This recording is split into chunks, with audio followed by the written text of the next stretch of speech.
Hi everyone. In the last video, the point which we have discussed about to be the structure of a Panchayati Raj system. In the structure of the Panchayati Raj system, two of the points we have always discussed. That is, number one is the village level, where it is also known as the Gram Panchayat, where the Sarpanch is the main person. Now, in the second point, the point which we have discussed, that was the block level. Block level means it is also known as the block samiti, where the block pramukh is the head. Now, come to the point. Today the point which we have discussed here, that is the district level. What is this? That is the district level. In district level, it is also known as the Jila Parishad. Note to be the point. It is also known as the Jila Parishad. Okay? And where the main person is known as the district collector. District collector. Okay. तो today we have discuss, आज हम लोग point discuss करने जा रहे हैं वो है आपका डिस्ट्रिक्ट लेवल, जिसमें इसको एक तरह से हम लोग जिला परिषद भी कहते हैं, और जहां का मेन जो हेड होता है वो आपका डिस्ट्रिक्ट कलेक्टर कहलाता है।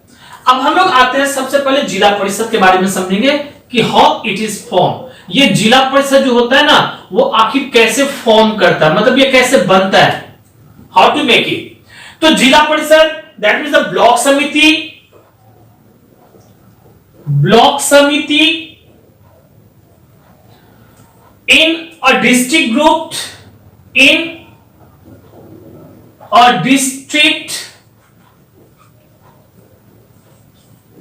district group together to make jila parishad, to make जिला परिषद। अब सबसे पहले हम लोग आते हैं जिला परिषद में आखिर ये बनता कैसे है। तो कहते हैं कि जो ब्लॉक समिति होता है ना एक डिस्ट्रिक्ट में, वो ग्रुप टुगेदर मतलब कि एक साथ वो होता है, और होने के बाद में तब जाकर के ये जिला परिषद कहलाता है। इस तरह से हम लोगों ने यहां पर में एक तरह से जिला परिषद के बारे में समझा। अब जिला परिषद में सबसे पहले ये तो हम लोग आज डेफिनेशन कैसे बनता है तो समझ गए। एक तरह से कहा जाता है कि it is the third tier system. जिला परिषद को ना एक तरह से हाईएस्ट बॉडी भी कहा जाता है, थर्ड टायर सिस्टम भी इसको कहा जाता है, पंचायती राज सिस्टम का हाई लेवल ऑफ ऑफिसर, जिसमें आपका डिस्ट्रिक्ट कलेक्टर, डिस्ट्रिक्ट कलेक्टर की बात करें, चाहे फिर इसमें आपका the superintendent of police, the superintendent of police. सबसे पहले मैंने कहा डिस्ट्रिक्ट कलेक्टर, फिर मैंने कहा आपका superintendent of police, and the district जज function from the district headquarter. इसमें डिस्ट्रिक्ट जज भी होते हैं जो एक तरह से आपका फंक्शन करते हैं, कहां से, तो डिस्ट्रिक्ट का जो हेडक्वार्टर होता है ना वहां से ये फंक्शन वगैरह करते हैं।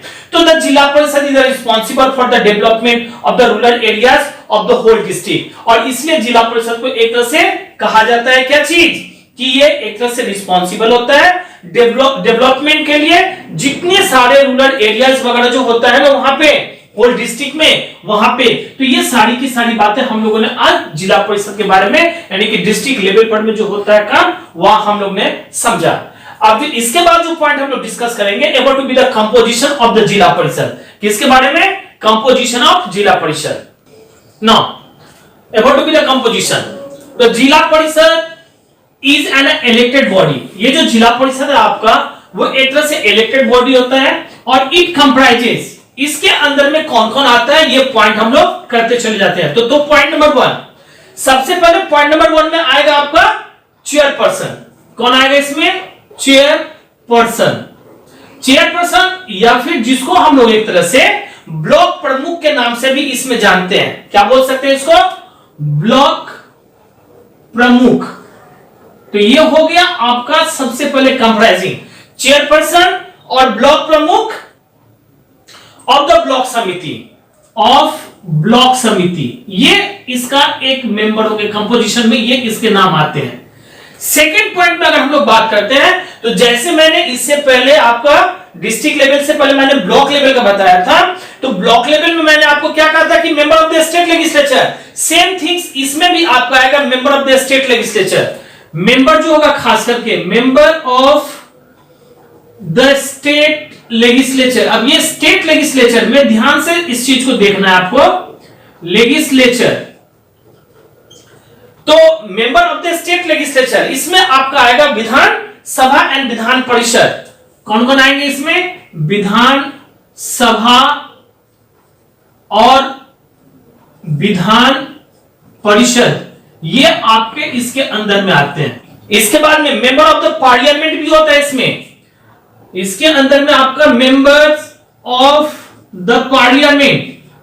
अब उसमें भी मैंने समझाया था इस पॉइंट को, मेंबर ऑफ द पार्लियामेंट, तो मेंबर ऑफ द पार्लियामेंट के अंदर में कौन कौन आएगा आपका? जैसे लोकसभा और राज्यसभा, कौन कौन आएगा इसमें? लोकसभा एंड राज्यसभा, ये भी इसके मेंबर जो होते हैं ना, सो खास करके इस कंपोजिशंस के अंदर में आते हैं। ये दो पॉइंट हो गया। अब जो थर्ड पॉइंट है आपका, वह seats are the reserve for the women and the people belonging to the scheduled caste and the scheduled tribes. इसमें जो सीट्स है ना वो खास करके आपका रिजर्व होता है। किसके लिए? सीट्स जो होता है वो आर रिजर्व। रिजर्व फॉर किसके लिए? तो वुमेन के लिए, रिजर्व फॉर वुमेन, ये चीज भी याद रखना है आपको। इसमें सीट जो होता है वो वुमेन के लिए रिजर्व होता है, और सिर्फ वुमेन के लिए नहीं, इसमें आपका जो खास करके बिलोंगिंग पीपल होता है शेड्यूल्ड कास्ट का भी और शेड्यूल्ड ट्राइब्स का भी, जिसको हम लोग एससी या फिर एसटी के नाम से जानते हैं, उसके लिए भी इसमें सीट रिजर्व रहता है। और number 4 point, the member of elected the president and a vice president from among themselves. इसमें भी आपका जो मेंबर होता है ना, वो प्रेसिडेंट जो खास करके इलेक्ट किए जाते हैं या फिर वाइस प्रेसिडेंट, ये भी एक तरह से इलेक्टेड मेंबर होते हैं इसके। तो यहां तक ये कंपोजिशन आपका था। अब कंपोजिशन के बाद में जो पॉइंट हम लोग पढ़ेंगे, that is the function of the Zila Parishad. Now in functions we have no very well that the Zila Parishad always help and support to be the gram panchayat and the block samiti. अगर हम लोग इसमें फंक्शन की बात करते हैं ना, तो ये हम लोग बढ़िया से जानते हैं कि खास करके जो जिला परिषद होता है ना, वो ग्राम पंचायत को और ब्लॉक समिति को एक तरह से क्या करता है? सपोर्ट भी करता है और हेल्प भी करता है। अब फिर नेक्स्ट जो हम लोग का इसमें पॉइंट आता है वो क्या है, वो ध्यान से सुनना और समझना है। पॉइंट नंबर 1 में हम लोग समझते हैं इसमें कि it informs the state government of the work being done by the gram panchayat and the block समिति। ये ना आपको एक तरह से इन्फॉर्म करता है। किसको इन्फॉर्म करेगा? तो वो इन्फॉर्म करता है स्टेट गवर्नमेंट को, जो काम जो है ना एक तरह से वहां पर में जो किया जाता है वो किसके द्वारा किया जाएगा? तो खास करके यहां पर में ग्राम पंचायत के द्वारा या फिर ब्लॉक समिति के द्वारा। ग्राम पंचायत या फिर ब्लॉक समिति, ग्राम पंचायत एंड ब्लॉक समिति, इनके द्वारा जो भी काम किया जाएगा ना, वो इनके बारे में क्या करेंगे? तो एक तरह से इंफॉर्म करेंगे। ये पॉइंट नंबर 1 में हम लोग आता है। लेकिन अगर सेकेंड पॉइंट की बात करें तो इसमें दिया हुआ कि it maintain the law and the order, land records and the collect the revenue. ये खास करके मेंटेन करता है आपका लॉ एंड ऑर्डर का, लॉ एंड ऑर्डर का, लॉ एंड ऑर्डर को तो मेंटेन करेगा ही, साथ में आपका लैंड रिकॉर्ड्स वगैरह, जमीन की कोई भी अगर रिकॉर्ड वगैरह होता है तो इसको भी ये क्या करेगा? तो एक तरह से मेंटेन करेगा। और इतना ही नहीं, इसके साथ साथ में आपका रेवेन्यू वगैरह भी ये क्या करता है? तो कलेक्ट करता है। तो इतना सारा का सारा वर्क जो है वो रेवेन्यू, ये सारा का सारा वर्क जो है ना, वो एक तरह से फंक्शंस के रूप में इसमें आते हैं डिस्ट्रिक्ट लेवल पे। Now third number point, it supervises the activity of the panchayati Raj and provide the civic amenities and the relief work। ये एक तरह से ना सुपरवाइजेस करता है, देख रेख करता है। किसका सुपरवाइजेस करेगा? तो एक्टिविटी जो भी होगा पंचायती राज, पंचायत राज का, किसका होगा? पंचायती राज, इसके जो भी एक्टिविटीज होंगे खास करके इसको ये क्या करेगा? सुपरवाइज करेगा। और इतना नहीं, provide the civics amenities and the relief work, और जो सिविक्स एमिनिटीज वगैरह होगा उसको वो प्रोवाइड करेगा, और रिलीफ वर्क वगैरह भी ये फंक्शंस के अंदर में आता है। अब जो हम लोग नेक्स्ट पॉइंट इसके बारे में समझेंगे, that is it monitors the various developmental work taken by the under the community development. कहते हैं कि ये खास करके जो भी कम्युनिटी डेवलपमेंट प्रोग्राम होता है ना डिस्ट्रिक्ट का, उसके अंदर में भी ये आपका मेंशन करता है, इस चीज को मेंटेन करता है। जो भी जो वर्क वगैरह डेवलपमेंट वर्क वगैरह था उसको। नेक्स्ट पॉइंट जो इसमें आपका दिया गया है कि on the basis of the plan prepare by the block samiti, अगर जो भी ब्लॉक समिति के द्वारा जो भी प्लान वगैरह प्रिपेयर किया जाता है, प्लान जो प्रिपेयर किया जाएगा खास करके इसमें, तो वो प्रिपेयर किया हुआ जो प्लान रहता है ना ब्लॉक समिति के द्वारा जो भी रहेगा इसमें प्लान, वो बेसिस ऑफ द प्लान मतलब एक तरह से जो भी प्रिपेयर किया जाएगा ब्लॉक समिति के द्वारा, जिला परिषद के द्वारा, ये आपका होल डिस्ट्रिक्ट में वो एक तरह से काम करेगा। ये नंबर आपका अगला हो गया। अब इसके बाद में it also advises the state government on all the matters of the related to the development, ये जितने भी मैटर्स वगैरह होता है ना रिलेटेड टू द डेवलपमेंट का, रिलेटेड टू द डेवलपमेंट, ये क्या करता है एक तरह से, तो सभी चीज के बारे में ये आपको एक तरह से इन्फॉर्म समझिए या फिर ये आपका मतलब एडवाइस समझिए, ये आपको स्टेट गवर्नमेंट के थ्रू इसको जो होता है ना इस तरह से वो एडवाइस वगैरह दिया जाता है स्टेट गवर्नमेंट को। तो ये सारे के सारे फंक्शंस वगैरह आपके हो गए किसके, तो जो पॉइंट हम लोग अभी पढ़ रहे हैं डिस्ट्रिक्ट लेवल या फिर जिसको जिला परिषद कहते हैं ना उसके, ये सारा का सारा पॉइंट आपका फंक्शंस के रूप में हम लोगों ने इसको देखा। अब इतना सारा काम वगैरह होगा, इसके लिए भी मनी चाहिए, वो कहां से आएंगे, तो सोर्सेस ऑफ इनकम के बारे में भी अब हम लोग जो पॉइंट अगला करने जा रहे हैं वो पॉइंट आपका सोर्सेस ऑफ इनकम के बारे में, अब उसी चीज के बारे में हम लोग डिस्कस करते हैं। Now if you talk about the sources of income, अब अगर हम लोग सोर्सेस ऑफ इनकम के बारे में सोचे तो जिला परिषद का सोर्सेस ऑफ इनकम कहां कहां से आता है, तो इनकम फ्रॉम द टैक्सेस, कहते हैं कि जितने सारे टैक्सेस वगैरह होता है ना वो सारा का सारा पैसा ये लोग इसी काम के लिए यूज करते हैं, वहां पर डेवलपमेंट के लिए यूज किया जाता है डिस्ट्रिक्ट लेवल पे जिला परिषद में। Now next point, second point हम लोग का कि grants receive from the state government, और इतना ही नहीं डिस्ट्रिक्ट लेवल पे वर्क करने के लिए ना आपको ग्रांट्स वगैरह भी दिया जाता है, वो भी किसके द्वारा, तो जो स्टेट गवर्नमेंट होती है ना उनके द्वारा भी उनको पैसे वगैरह दिए जाते हैं, जिसका यूज वो लोग खास करके डेवलपमेंट के लिए डिस्ट्रिक्ट लेवल पे करता है, हर चीज के लिए वो लोग यूज करते हैं।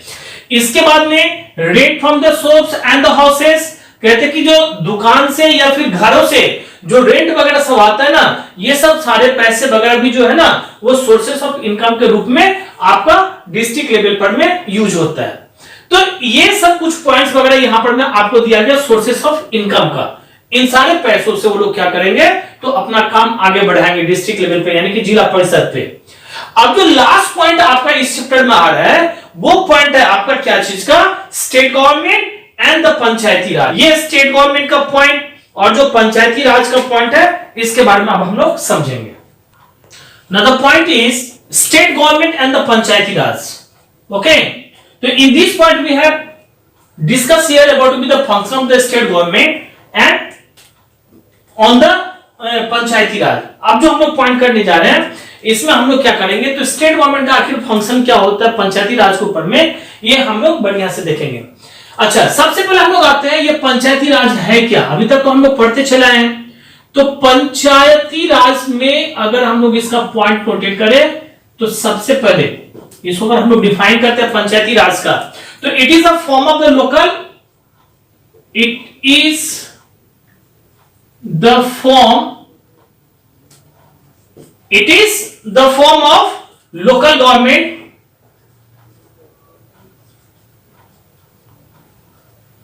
it is the form of the local government in the rural areas, in the rural areas। तो हम लोगों ने यहां ये चीज समझ लिया अच्छा से कि आखिर पंचायती राज का मतलब ही है ये एक तरह से फॉर्म ऑफ लोकल गवर्नमेंट होता है, कहां पर में, तो जो रूरल एरिया होता है वहां पर में। अब हम लोग आते हैं पॉइंट स्टेट गवर्नमेंट का जो फंक्शन होता है उसमें एक एक करके पॉइंट हम लोग यहां पर में डिस्कस करते हैं, फिर समझते हैं कि क्या है ये स्टेट गवर्नमेंट का फंक्शन। तो state government formulated the rules and the regulation regarding to the functioning of the panchayati raj system. कहते हैं कि स्टेट गवर्नमेंट जो होता है ना वो एक तरह से रूल्स और रेगुलेशन आपको फॉर्मुलेट करता है कि किस तरह से पंचायती राज सिस्टम में इसका काम होगा, किस तरह का होगा वो पॉइंट। तो point number 1, the state government works towards the success of the panchayati raj system. सबसे पहले ये तो पॉइंट करता है टुवर्ड्स द सक्सेस के बारे में, towards the success, towards the success of the panchayati raj system. अब पंचायती राज किस तरह से सक्सेस करेगा इसके बारे में वो सबसे पहले आगे काम करता है। Second point, the state government keep a strict watch on the panchayati raj system. ये एक तरह से ना स्टेट गवर्नमेंट जो है ना वो कीप अ स्ट्रिक्ट वॉच, ये कहते हैं कि एक तरह से स्ट्रिक्ट वॉच करता है, ये देखता है कि किस तरह से पंचायती राज में जो है वो एक तरह से काम हो रहा है या फिर क्या हो रहा है, नहीं हो रहा है। Third point, the state government provide the grants to the panchayati raj system. इससे पहले भी हम लोगों ने सोर्सेस ऑफ इनकम में पढ़ा था, ये एक तरह से ना ग्रांट्स भी प्रोवाइड करता है। किसको प्रोवाइड करता है? तो जो पंचायती राज होता है उसके अंदर में ये ग्रांट्स जो है वो प्रोवाइड करता है। Next point, the state government also have the power to dissolve a panchayat if it is not functioning properly। कहते हैं कि इसके पास में ना, स्टेट गवर्नमेंट के पास में ना ये पावर होता है कि खास करके अगर पंचायत जो राज है ना वो सही से अगर काम नहीं करता, अगर पंचायत सही से काम नहीं करता है तो वो उसको क्या कर सकता है, एक तरह से डिसॉल्व भी कर सकता है। तो ये पॉइंट नंबर 4 में हम लोगों ने इस चीज को देखा। No basically in our country what's happened, you know that The role of the panchayati raj system is a very important. अगर हम लोग देखते हैं अपने कंट्री में ना तो खास करके जो रोल होता है पंचायती राज सिस्टम का वो बहुत ही एक तरह से इंपॉर्टेंट होता है। It address the problems and the needs of the local people. कहते हैं कि ये एक तरह से एड्रेस करता है और जो नीड होती है खास करके लोकल पीपल का उस चीज को, इतना ही नहीं, and help to bring about the social changes, और कोशिश करता है कि किसी तरह से वो सोशल चेंजेस वगैरह भी वहां पर में ला सके। तो ये सारा का सारा काम आपका वहां पर में पंचायती राज सिस्टम के अंदर में जो होता है वो स्टेट गवर्नमेंट है, इसी तरह से फंक्शंस चलता है। तो आज ये चैप्टर आप लोगों का कंप्लीट हो गया। इसके बाद फिर हम लोग क्वेश्चन आंसर